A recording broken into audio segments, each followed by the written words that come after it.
Viewers, आज हमने बहुत ही मज़ेदार मटन आलू का कोरमा तैयार किया है और हमने इसे बनाया है मिट्टी की हांडी में। बहुत ही लजीज और लाजवाब ये रेसिपी तैयार हुई है। रेसिपी जानना चाहते हैं तो वीडियो को बगैर स्किप किए एंड तक वॉच करें। बहुत ही मज़ेदार और लाजवाब हमारी ये आज की रेसिपी है।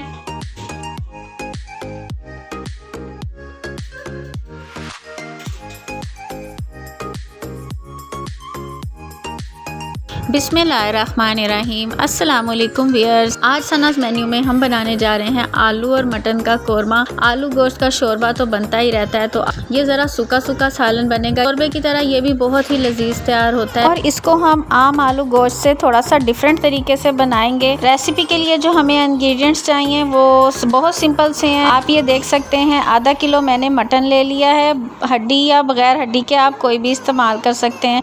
गोश्त को आप देख सकते हैं मैंने धो के छन्नी में डाला हुआ है ताकि इसका सारा एक्स्ट्रा पानी निकल जाए। 3 दरमियाने साइज़ के प्याज ले लिए हैं। आधी प्याली हमने दही ले लिया। दही आपका बहुत खट्टा नहीं होना चाहिए, नॉर्मल सा दही होगा। और जिंजर का पेस्ट है मेरे पास, टमाटो का पेस्ट है, गार्लिक का पेस्ट है और ग्रीन चिली का पेस्ट है। ये सारे पेस्ट मैंने बना के फ्रीज़ किए हुए थे।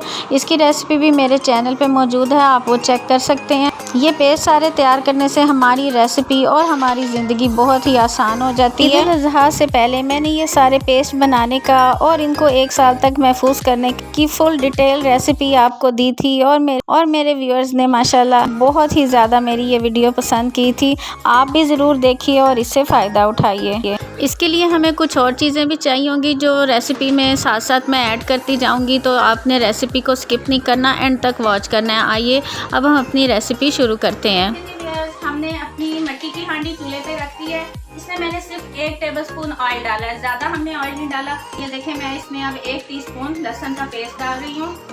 1 टीस्पून ही अदरक का पेस्ट है। इसको बिल्कुल हल्का सा हम फ्राई करेंगे, बहुत ज़्यादा हमें इसको फ्राई नहीं करना। 1 टीस्पून हम जीरा डालेंगे। साथ ही हम इसमें थोड़े से साबुत गरम मसाले ऐड करेंगे। आप देख सकते हैं 2 से 3 ये लौंग है, 2 दालचीनी के टुकड़े हैं और 1 तेज पत्ता है। इसको हम हल्का सा ही फ्राई करेंगे, बहुत ज़्यादा हमने इसको नहीं भूनना। कि हम इसमें ये अपना मटन ऐड कर देंगे और अच्छी तरह से इसको फ्राई करेंगे। जैसा आप देख सकते हैं तकरीबन 5 मिनट तक हमने इसको भूना है। तो इसका कलर आप देख सकते हैं, जैसे गोश्त का कलर था वो चेंज होकर वाइट हो गया। हमने इसको बहुत ज़्यादा नहीं भूनना है। अब ये मेरे पास टमाटो पेस्ट है, ये हम इसमें 1 टेबलस्पून लेवल करके, आप ये देख सकते हैं लेवल करके डालूंगी। ये 3 टमाटरों के बराबर है, ठीक है। अगर आप साबुत टमाटर फ्रेश शामिल कर रहे हैं या टमाटरों का पेस्ट, तो आपने 3 टमाटरों का पेस्ट शामिल करना है। इसकी भी रेसिपी मैंने बताई गई कि किस तरह आप ज़्यादा टमाटरों को थोड़ी जगह पे स्टोर कर सकते हैं। ये साथ ही इस चिली पेस्ट है मेरे पास, ये भी 1 टीस्पून के करीब मैं इसमें ये ऐड कर रही हूँ। 2 से 3 मिनट तक हमने इसको गोश्त को टमाटर और सब्ज़ मिर्चों के पेस्ट के साथ भूना है। अब हम इसमें 1 गिलास पानी शामिल कर देंगे। साइडों से अच्छी तरह मसाला उतार लेंगे ताकि सारे मसाले का फ्लेवर इसके गोश्त के अंदर चला जाए और हमारा गोश्त भी अच्छी तरह से गल जाए। ये क्योंकि मटन है, इसको हम आधे घंटे के लिए कवर करके रखेंगे। इंशाल्लाह आधे घंटे में ये हमारा मटन तैयार हो जाएगा। तब तक हम अपने प्याज काट के फ्राई कर लेते हैं। ये देखें जी व्यूअर्स, प्याज हमारे फ्राई हो चुके हैं। अब ये जो हमारे पास दही था, इसमें हम इसको शामिल करके या ग्राइंडर में हल्का सा इसको आपने इसका दानेदार पेस्ट तैयार करना है। बिल्कुल हमने इसका फाइन पेस्ट तैयार नहीं करना, दानेदार सा हमने इसका पेस्ट तैयार करना है। आधा घंटा हो चुका है। अब हम चेक करते हैं कि गोश्त की क्या पोजीशन है।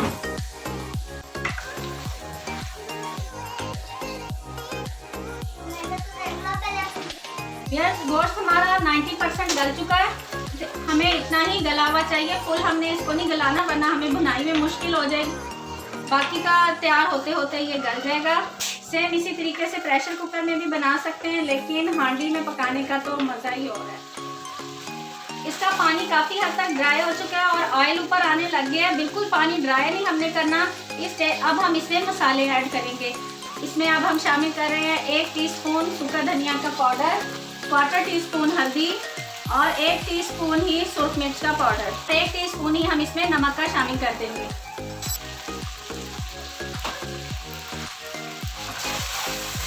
इसको अच्छी तरह अब हम भून लेंगे। गोश्त को हमने बहुत अच्छी तरह से भूनना है। सॉरी व्यूअर्स, हमारी लाइट गई हुई थी, अब लाइट आ गई है। अब आप सही तरह इसकी शक्ल आपको नज़र आ रही होगी कि इसकी क्या शक्ल बनी है। अच्छी तरह से गोश्त की भुनाई हो चुकी है, आप देख सकते हैं ऑयल अच्छी तरह से अलग हो गया और सारे मसाले अच्छी तरह से गोश्त के इर्द गिर्द लिपट गए हैं। इस स्टेज पे अब हमने इसमें ये जो प्याज और दही तैयार किया था ये हम इसमें शामिल कर देंगे और इसको अच्छी तरह से भून लेंगे।